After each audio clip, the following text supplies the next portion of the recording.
have CVs come to me, and what I tend to look for is it a CV that I can read in about 40 seconds. I've had some really interesting CVs that have been done in, I had one that I remember now that was in booklet form.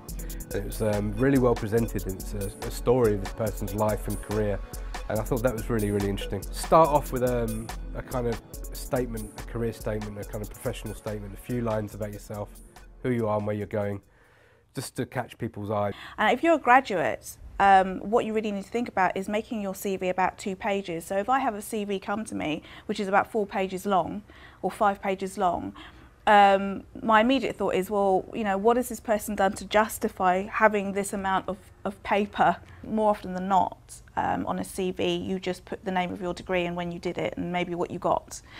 But it doesn't necessarily detail the experiences that you had or the practical experiences that you had. People are progressively moving into the online space with their CVs.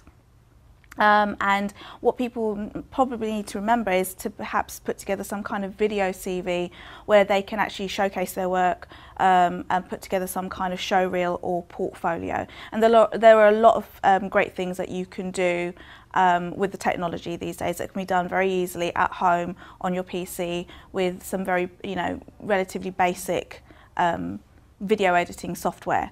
The other thing that is important to remember is that when your CV comes across somebody's desk, the first thing that most people do is they Google your name.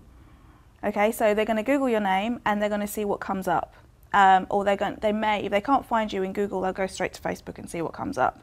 So there are things that you have to remember. So you need to have if you're applying for work, then you need to have some, a flattering photograph. So you need to be very much in control of your online presence. The other thing that I would say is definitely get something like a WordPress blog and start documenting your work and start documenting your progress right from maybe even the start of your degree.